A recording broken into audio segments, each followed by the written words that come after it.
From the financial centers of the world, this is Bloomberg Markets with Alix Steele and Guy Johnson.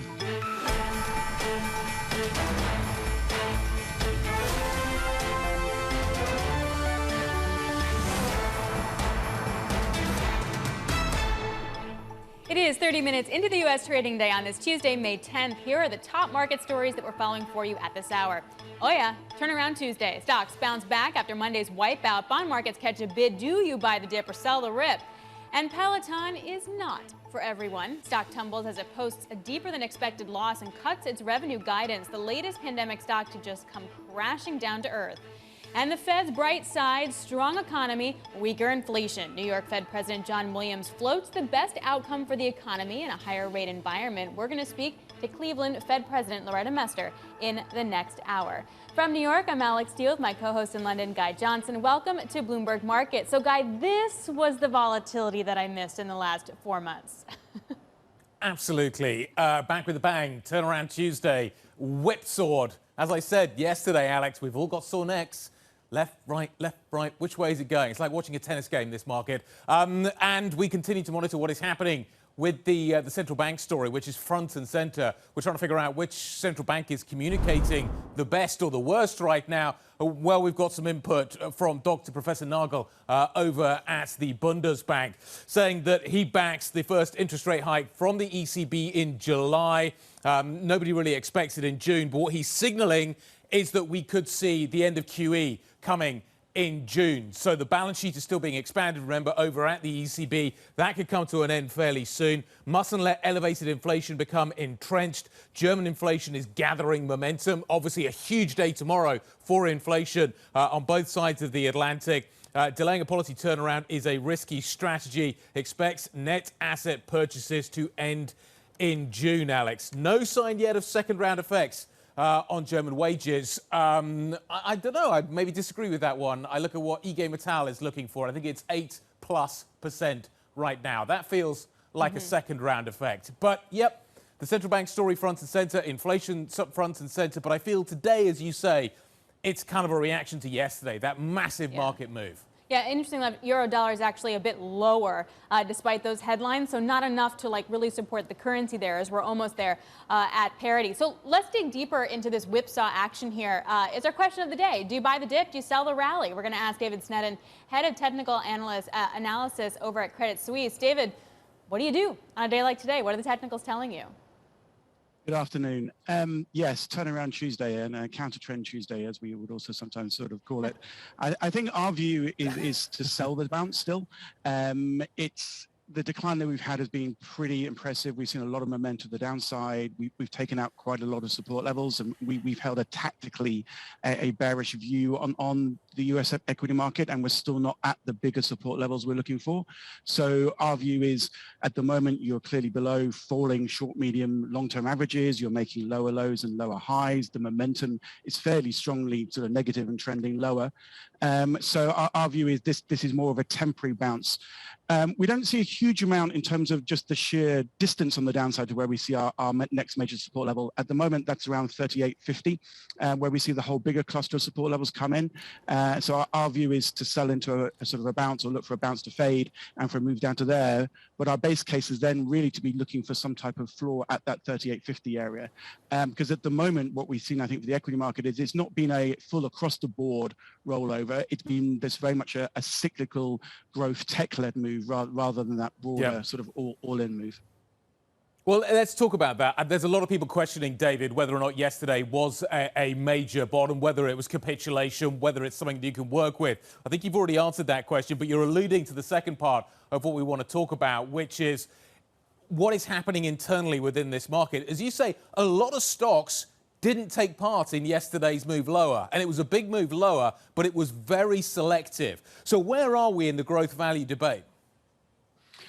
I think that sums up the market we're in. And so on a broader basis, we think the market's been more, in terms of the base case we've been looking for technically, is more of a bigger mean reverting range. And what we've had is very much these sector and style driven themes that have taken place. And so far, I think those things probably continue. If we look at things like the US growth to value ratio, which has seen this sharp fall already, we think that fall is extended below some further significant levels, which suggests that we do continue to see growth underperform further. And this leads the market lower still. And we still think real yields, especially, which is a key part of that story, will continue to rise. But when we look at some of the classic defensive sectors, when we look at things like energy that's been talked about, when we look at the value space, yes, they've come under pressure, but I think the key story there is purely from a technical perspective, they are still holding some really, really big support levels. And unless those levels were to break, then I think, we are still looking at this fragmented theme of sector-driven moves rather than a broader index move.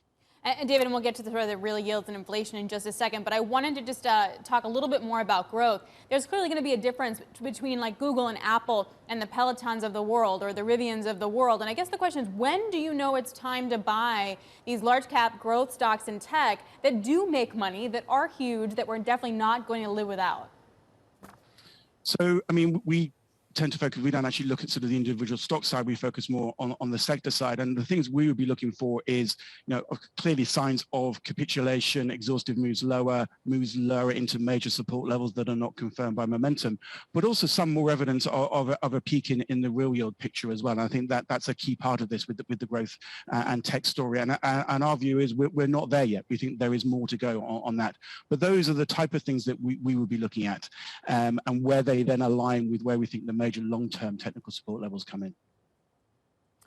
David, let's just talk a little bit about what is happening with the inflation story. The president's going to speak on it a little bit later on. We obviously get the big number coming out tomorrow. A lot of people are watching what is happening in the bond markets and trying to judge where we go next there, because the bond market is being whipped around just as much here. Real yields obviously a focus, but tell us what is happening from your perspective in break-evens right now. Are we getting to peak inflation? Where does inflation go next? What are break-evens telling us about the trajectory we're looking at here? I think there is growing evidence from a technical perspective that we are getting to peak inflation, certainly in sort of the interim term. We've seen 10-year US inflation break-evens. And essentially, until we saw the issues going on earlier this year, we're pretty much capped at the highs of the last 24 years. And now they've started to come back below these levels. And in our view, technically, we think 10 US inflation break-evens have now actually put in a top on their break below 278 basis points. So we think the risk is lower for break-evens. And then essentially, that's been a bit of a base case for us for this year. Last year was all about the rising break-even inflation story, and that was driving nominal yields higher. This year, our base case has been real yields. Not dramatically. I don't think we're seeing. Okay. I don't think we go dramatically low. I think what we do is the main. I think from our side is we're calling for a peak, but not necessarily a big collapse. I think we're looking for a peak and then what will be an elevated range. So around about 258, 256 on the downside is probably the most we're looking at, and that then defines the lower end of a range. That then allows, essentially, if we are seeing a peak in inflation break-evens, it makes it mechanically more difficult for nominal yields to rise dramatically further. But clearly, then you still have the risk that real yields continue to rise. And that's kind of the roadmap that we're looking at technically.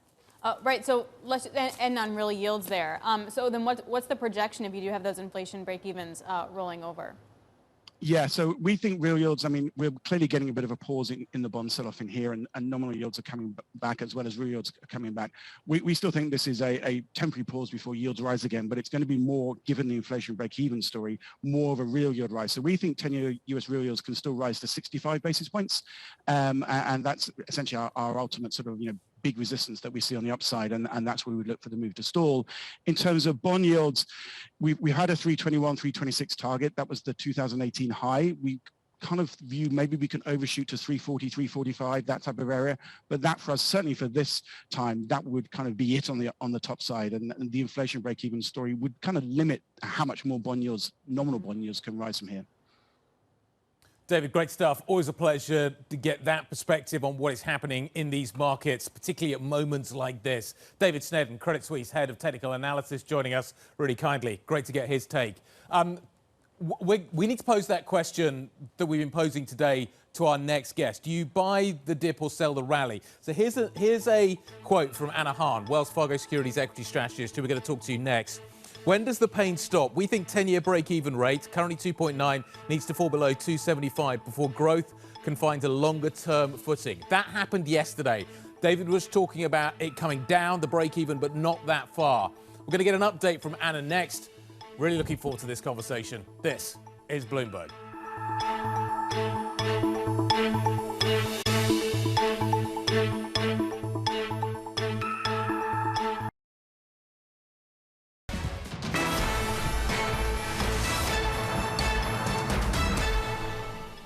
Seen quite a big correction now. There's been quite a flush, which have been really traumatic. Position squaring, just de-risking across the complexes. The sentiment in markets is obviously incredibly bearish right now. We have seen a huge absorption of a lot of worrying things for investors. There are signs that is getting there with the pricing in. We're starting to see some forms of capitulation. Seen that blow off the top, really, have we? We haven't seen that, capitulation moves. The question is, where do we go from here? Today could just be one of those dead cat bounces in a market. There's still a great deal of uncertainty about the near-term trajectory. We're sort of waiting to see here. A tradable rally, is it likely in the next few months? Sure it is. I think we're starting to get closer perhaps to the bottom. Maybe what we should be doing is looking at our shopping list and buying some things. Equities are starting to look attractive for medium to longer term buys. There might be some opportunities coming in on the horizon.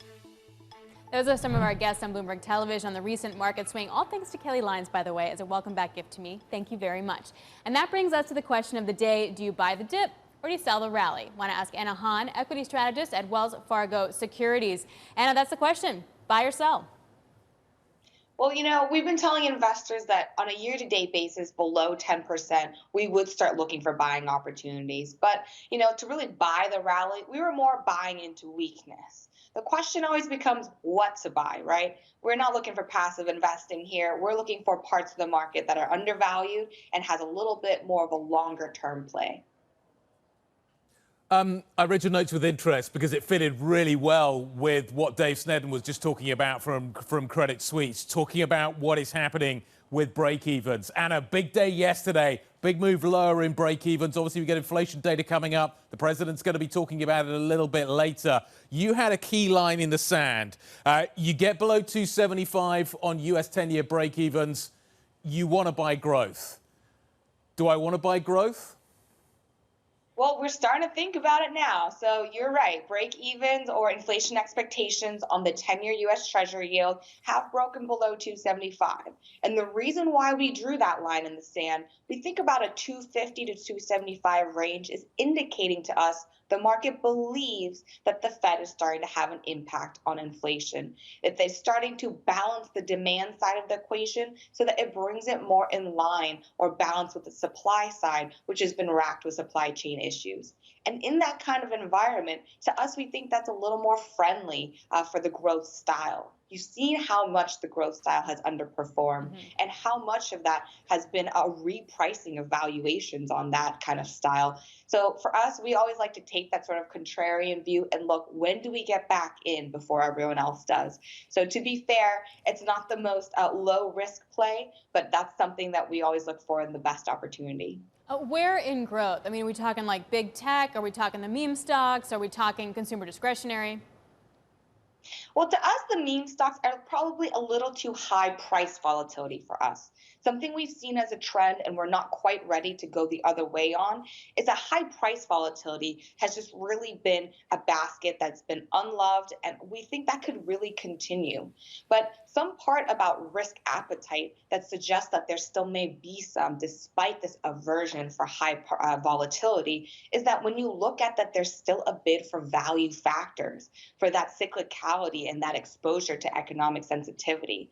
So when you put the two and two together, that's something to tell us that there is some willingness to take risk, but we wouldn't necessarily go as far as the meme stocks. The tech side of the equation, now you've seen a lot of tech has been beaten up. And a lot of that big tech still remains high quality. I think high quality is a good feature to have as we get this late in the cycle. But I think really what we look at is we want growth at the right price.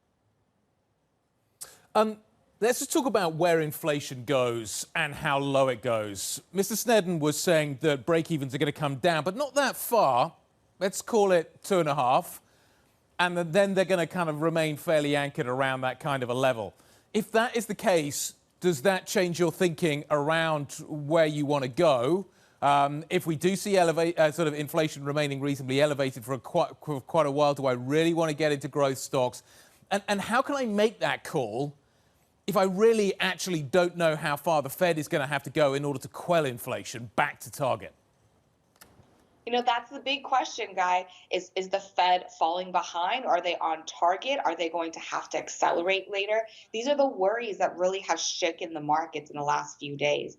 I think for us, the reason why we watch break evens is it's sort of the investors putting money where their mouth is to really express where they believe or how much impact they believe the Fed's starting to have on those inflation and bringing down inflation. So to us, to see that break even on the 10-year stay within that 250 to 275 range, I think that's reasonable for going forward in the immediate term and perhaps for the next several months. And in that range, we still would probably look to add to growth. That's what we're thinking about right now, actually. And were it to actually stay above the 275, I think then that would indicate to us a little early to rotate into that growth style. So that's kind of planning that we're doing, kind of case scenarios we've been playing out. Anna, a different way of sort of looking at it is the wide band that we've seen in the terminal rate from the Fed from many different guests. I mean, you could look at any research paper and you get 2% or you get 8%. It's hard to know how to value equities when you have that kind of a spread of a terminal rate. That just means more volatility down the road. How do you hedge then? You know, that's a great point. You mentioned the volatility down the road, Alex, because when you look at that VIX futures curve, you're seeing that it's not just the spot levels on the VIX that's elevated. The front few months are also up near current levels. So it looks like the market is prepared for volatility to remain a little bit higher. And something that we projected coming into the year is more vol spikes, more S&P pullbacks. One way to hedge that, you can look at broad downside protection in the options market. A lot of investors and the market has been suggesting that actually downside skew is not too expensive on a historical basis. Another manner that you can approach this is to look at low volatility defensive sectors. Some of the traditional defenses we've seen that have done a bit better this year are the utility sectors, REITs, staples as well. But keep in mind that these kind of sectors can also struggle and when you see these kind of inflation expectations come down. So to us, that's why we're looking more of a opportunity in something where more valuation, a little more tied to the break-even story. So that's the kind of reason we're looking at the growth style right now. Okay, Anna, final question. It kind of wraps it all up. A lot of people have got into cash. Is now the moment to be getting out of cash? When do you think that moment comes? You sound like you're kind of getting close to pulling the trigger, maybe. How close really are you? And if I'm sitting in cash right now, do I want to be getting out of it? I think you want to be, preparing and, as we say, sharpening your pencils here. Everyone knows with the inflation figures we're seeing, just sitting on cash could be, it's a loss just because of inflation. So again, that's why we've been telling investors, start putting money to work below these levels buying into weakness a little bit, but again, where to buy. And I think growth might be our next pivot. We just want to see these break evens being able to hold this trend below 275, just a little bit more than a day or so that we've seen so far. And I think that might be our push to incrementally start looking into the style. Anna, it's a bumpy market. I hear your caution. Need to see a little bit more action to make sure that the move is confirmed. Anna, great stuff. Anna Hahn, Wells Fargo Securities Equity Strategist. Thank you very much indeed. I want to take you to the Senate Banking Committee. The Treasury Secretary, Janet Yellen, is speaking there. She's speaking on the Financial Stability Oversight Council annual report. Some of the headlines coming out talking about the fact that banning abortion would hurt the U.S. economy. Straight to the politics of that. Important to pass legislation on stablecoins. Climate change is an existential threat to our future. Transition risks in climate change are very real. Cybersecurity certainly an imminent threat. So she's covering quite a lot of ground already during that hearing. We'll continue to keep you updated on what is happening here. I'm assuming you can follow it if you want to on Live Go on your Bloomberg. This is Bloomberg.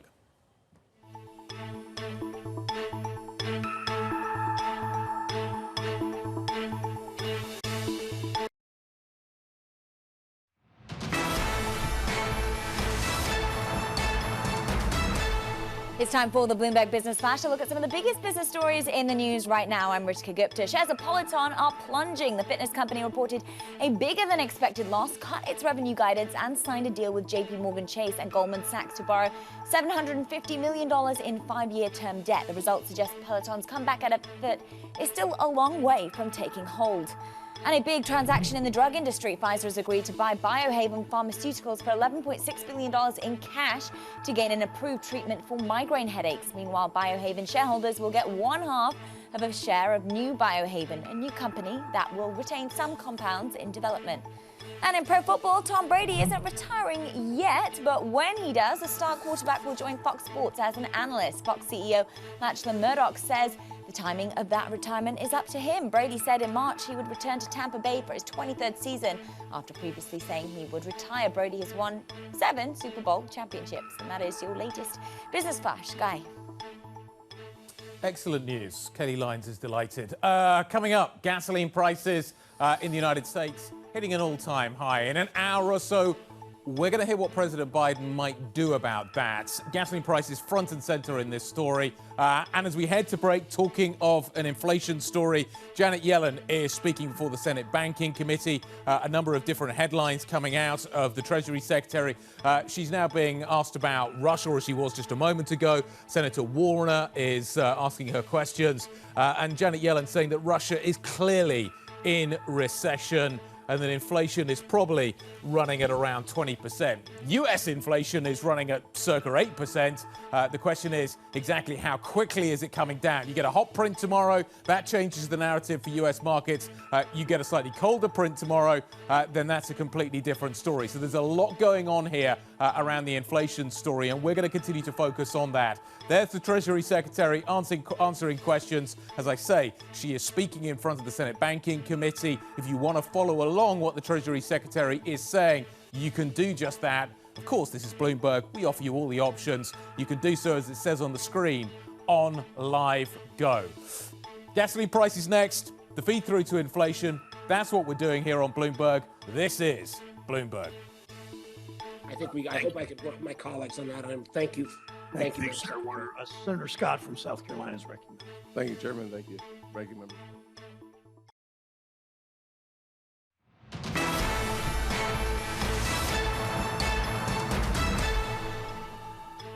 So I want to bring some news of a breaking story that's just hitting the Bloomberg terminal. The Ukrainian grid, which manages the transit of Russian gas across Ukraine, is saying that one of the key entry points for Russian gas into that network is being shut down. The Ukrainian grid is declaring force majeure on this entry point.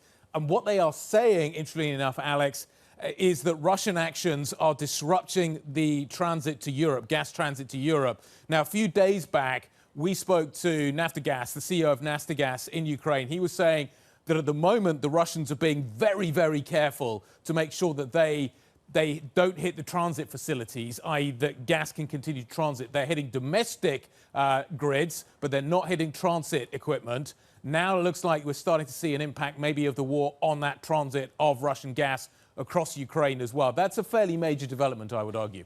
Yeah, and European gas futures rise by as much as 8%. And a lot of the gas that is flowing has already been contracted. But if you start to sort of disrupt the actual ability to transport it and there's force majeure, well, then the contracts don't necessarily matter, which also frees up different countries in Europe to kind of look for other contract options, maybe like the U.S. Absolutely, which is what I suspect that Mario Draghi is going to be talking to President Biden a little bit later on when they meet in D.C. Now, there are other routes, there are other ways of getting gas into Europe, but obviously Ukraine has been a fairly major one, and that was effectively the reason why, Alix, they were building Nord Stream 2 to try and bypass some of those issues.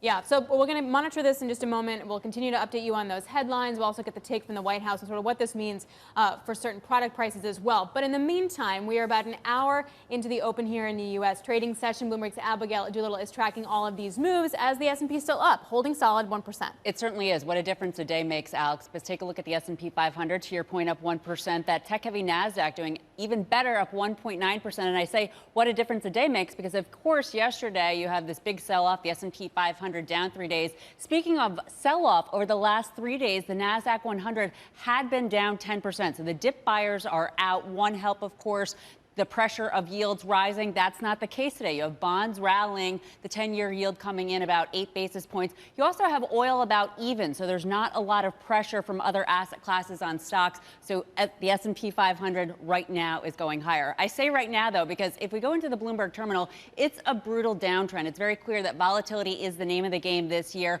and you can see the S&P 500 for much of this year in this downtrend. However, it is said that bear markets have the best rallies. Now, the NASDAQ 100 firmly in a bear market, down 25%. The S&P 500 right now down about 17%, but you can see at the bottom of this trend channel, we could see some sort of bounce back up to 4,500. It's supported by the RSI, which suggests that you could see momentum increase in the near term to the bulls. But on the longer term picture, this chart's pretty brutal. But again, today's bounce back could last for what, a week, 2 weeks, 3 weeks, we don't know. Helping out, though, it's all about big tech. If we take a look at the individual movers really helping for the S&P 500, it's all about your Microsoft, down 24% on the year, but the dip buyers are out. Apple, down 17%, dip buyers are out. Nvidia and Tesla, lots of strength here in the world of tech. But again, the question is, will it last, and how long will it last? All right, Abigail, thanks a lot. Really appreciate it. Guy, let's get back to that commodity story, those headlines that perhaps some natural gas has been disrupted over in Ukraine. Now, when I was sort of prepping to come back to work, Guy, and I was talking to a lot of people about what are the big themes of the market, without a doubt, it was actually products. So you can talk about oil and natural gas all you want, but the real shortage globally is the product shortage, particularly in things like diesel. And I have this chart that kind of shows the pricing that we're talking about. You have that yellow line, which is WTI, and then the blue line is ultra low sulfur diesel, which is super, super clean diesel in oil equivalent, and the white line is gasoline futures in oil equivalent. And the reason why this has implications is if you're a farmer, maybe you can't afford diesel in order to farm your fields. Yep. And that's going to have sort of another knock-on effect. And the question becomes sort of, what do you do about that? Well, it's what I find fascinating about the energy market right now is I think it's trying to price two things. And you have to look at the products for one and the headline oil prices at the other. I think the headline oil prices are trying to price in the China slowdown. Mm-hmm. And you look at the kind of connection that is being made there. But if you look at what is happening with distillates, that's the inflation story that the president is going to be talking about in the United States a little bit later on. That's what U.S. consumers are having to deal with. It's not the China slowdown. This is a direct relationship to the lack of refining capacity. What's happening in Ukraine is definitely having an impact here. So I think the two stories are very different, and I think you need to see them that way. One is about China, one is about the inflation story in the rest of the world, and is much more related to the conflict in Ukraine. Yeah, and we saw sort of the pressure then on other oil producers to make up for any loss that you might get from Russia, which it's not as easy as just like shoving new oil into China to make sort of products, for example. The UAE minister was speaking earlier today and talked about sort of where are the other countries in relation to pumping this supply? We're only producing 40% of the world production. What about the others? What are they doing? What about the other producers? What are they doing? Are they incentivized to put more investment, to bring more oil? That's the question. Plus, why aren't we talking about the gas and the others? There are other countries who have reserves and who can bring more production. Why aren't we seeing projects or someone is pushing them to produce more? And from what I was hearing from a lot of individuals, Guy, is that what you need, companies need record high stock prices. Once the stock market gives them the go-ahead, then they'll invest more money. Until then, no dice. Yeah, well, and again, it's are they going to invest in more production, or are we going to get more investment in more refinery capacity? Because, again, just two different stories, and they are feeling like very different stories at the moment. And getting more refining capacity is something that takes an awfully long time. Mm-hmm. And even if you want to switch refining capacity, that can take, to retool a refinery, can take a very long time if you want to take different types of crude. And this is the problem the president faces right now. There is crude available. It is reasonably highly priced, but it's come down. But the issue is that the distillates, the products, are not coming down. So President Biden is expected to outline what he's going to try and do about this. In fact, do more about this a little bit later on. One topic he is certain to address is this issue of rising gasoline prices. It's not just gasoline, it's also diesel as well. So today, they hit an all-time high. So the average price now in the United States, $4.37 a gallon. He understands that we need to address gas prices. We don't want the inflation to become spiraling out of control and for individuals, households to become underwater. Joining us now, Bloomberg's Washington correspondent Anne-Marie Hordern. High gasoline prices, high diesel prices, Anne-Marie, are a problem not only for the Fed, they're also a massive problem for the president. He's tried to address this already. What can he do now to try and help the American consumer? Yeah, in a day like today, when you're seeing record prices for retail gasoline and retail diesel, it's going to be the elephant in the room when the president tries to address inflation head on.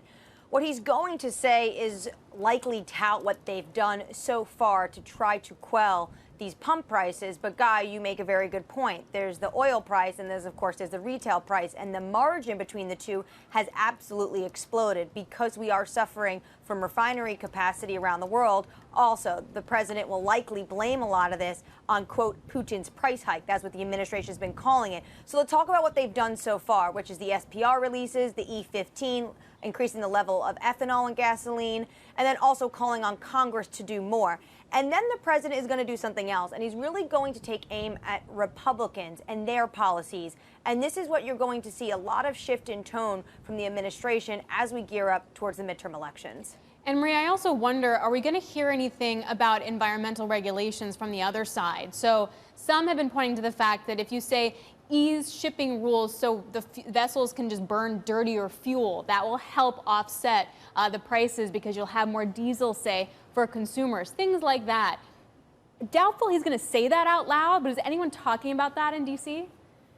Well, the president's likely also going to call on Congress, according to this fact sheet the administration gave us this morning, really previewing this speech, for actually more cleaner technologies. So that can be, expanding this capacity in the energy space, but towards cleaner technology. The issue that the president has with a lot of these policies is that this will not impact inflation today. It will not impact inflation. We get the CPI print tomorrow. And what Goldman Sachs economists say is that the day we have election day, inflation will be at 7%. Right now, March was 8.5%. 7% is still very high. And it's these summer driving months that are really going to embed in voters this issue of higher gasoline prices and also higher grocery bills, because we are a farm-to-table economy. To get your food on the table, you have to go through trucks. To get trucks, you have to have diesel. And the prices of this are just expected to go up. Anne-Marie, is this going to be a speech about solving the energy crisis, or is this going to be a speech about bashing the Republicans? I think it's going to be a mix of two, right? We heard from economists in the White House talking about the fact that the president is going to want to address gasoline prices head on. But we have seen them take a little bit of a turn. And when you look at the preview of this speech on the president's agenda for the day, it talks about the ultra MAGA policies. The president is taking direct aim at Senator Rick Scott of Florida, and one of his policies that says that every individual in America, even those in the lowest income brackets, should pay taxes. Now, what the president is going to talk about in this speech was part of his Build Back Better agenda, which is that those on the higher level incomes, the wealthiest Americans and the biggest corporations, should be paying more taxes, basically going back to pre-Trump era tax cuts. All right, Anne-Marie, thanks a lot. We really appreciate it. Looking forward to that in the next hour. Anne-Marie Hordern joining us outside the White House. All right, well, coming up, we'll stay with this inflation theme and take a look at it from a business angle. Is inflation taking a bite into chocolate sales? We're going to break it down with the CEO of Godiva. It does look good. Coming up next, this is Bloomberg.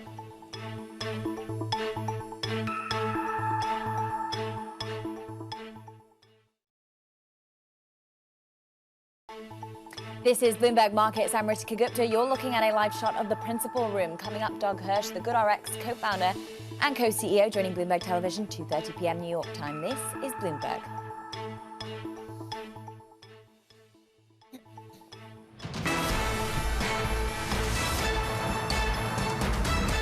Keeping up to date with news from around the world, his first word, I'm Ritika Gupta. In the UK, Prime Minister Boris Johnson is vowing to ramp up pressure on what he called Vladimir Putin's cronies by driving dirty money out of the country. Johnson set out an agenda that is also heavy on electoral priorities including cutting waiting lists at pandemic-hit hospitals and boosting disadvantaged regions. Prince Charles outlined the agenda in Parliament, standing in for the 96-year-old Queen. She was said to have mobility issues. In Finland, the Parliament's Defence Committee has concluded that the country should join NATO. Finland started on the path to join the alliance after its neighbour Russia invaded Ukraine. 3 out of 4 Finns now support joining NATO. That is up from just 1 in 5 before the war in Ukraine. And China is tightening pandemic restrictions in Shanghai and expanding a mass testing sweep in Beijing. More people are being shipped off to government-run isolation centers under a new definition of what it means to be a close contact. The country reported a little more than 3,400 new infections Monday. That is the lowest daily total since March the 16th. Global news 24 hours a day on air and on Bloomberg Quick Take, powered by more than 2,700 journalists and analysts in more than 120 countries. I'm Ritika Gupta. This is Bloomberg. Guy. Ritika, thank you very much indeed. So when the going gets tough, a lot of people buy chocolate. Godiva is launching a new strategy, including a global campaign. It's calling Godiva is chocolate, which I hope is the case. The goal is to make Godiva a more vibrant and easier to find brand. Joining us now is Nurtaj Afridi, Godiva's global CEO. Nurtaj, thank you very much indeed for joining us today. Look, we are spending our whole time talking about inflation and how the consumer is being hit hard by inflation. Godiva is at the premium end of the chocolate market. How do you continue to persuade people to pay premium prices for chocolate when they are being squeezed everywhere else? Thank you, Guy, having me today. Actually, what we are trying to do with chocolates, with the premium chocolate, is to bring a little bit of happiness while there is some challenges going on in the world. We are continuing our global expansion with our new strategy, making Godiva more accessible, more available by expanding our portfolio with ranges that are more approachable, more accessible, smaller sizes, smaller packaging, taking the best-selling chocolates from our iconic gold boxes, wrapping them individually for sharing so that everyone can make it part of their everyday life.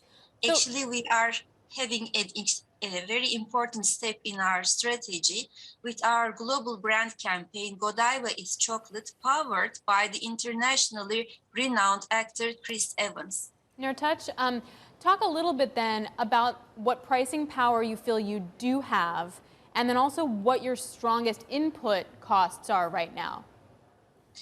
Godiva is very much known by its very high-end luxury gift boxes and the iconic artisanal chocolates that have been prepared by our chocolate chefs based on the initial founder from Belgium, Pierre Draps. Very professionally built chocolates recipes have been handed over generations.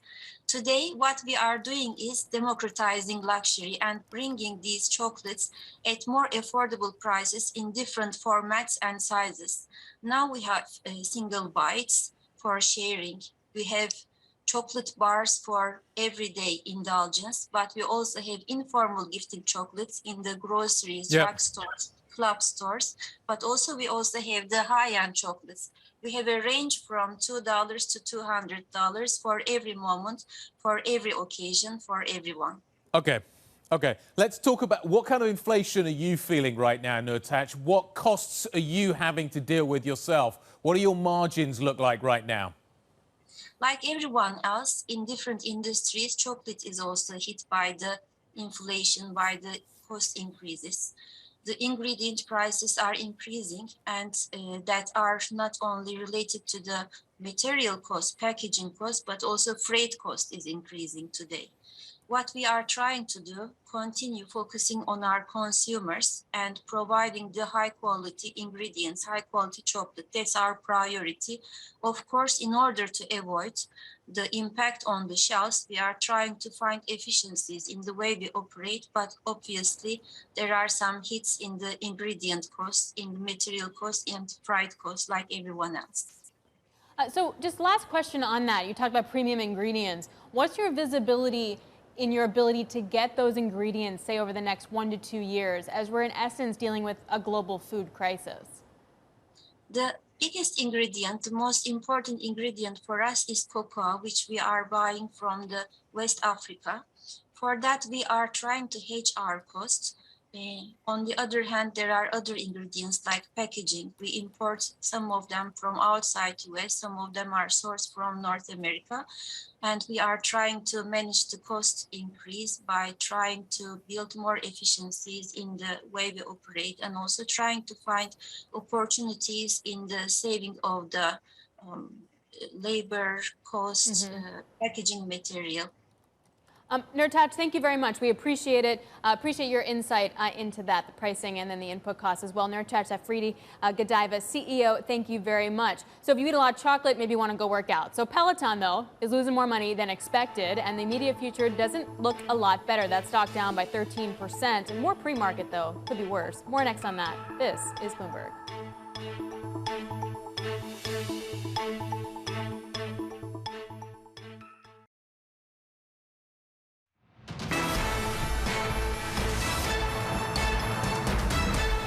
Well, shares of Peloton getting hammered today, down by about 13%. The company that was the high flyer during the pandemic reported a bigger than expected loss, but it's cut its revenue guidance as well. With us is Bloomberg's Ed Ludlow. Ed, technically, I mean, it could be worse. It was down 20% in pre-market. Sure.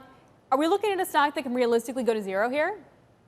Yeah, I mean, like, the management were pretty forthright on the call. It was a very short earnings call. They didn't even bother to kind of rehash the numbers with the standard boilerplate and got kind of straight to the questions. And they were brutally honest. I mean, the reality is that the demand isn't there. That sort of tepid fiscal fourth quarter sales outlook reflects that. And at the same time, the wider than expected loss shows a company that's still struggling operationally, right? Supply chain was a massive challenge for them. Logistics, a massive challenge. And the final factor to put into that, you know, as we see those losses kind of pair some of their depth in this session, is that they're planning to raise prices in June. And when you think about demand in the context of inflation and what households are going through right now, there's concern. It's quite sunny outside, as we can see behind you, Ed. So going outside is definitely now an option. Where does this company go? Where can it go next? Is somebody going to buy it? Because it's getting cheaper by the day here. And people talked about buying it at the top.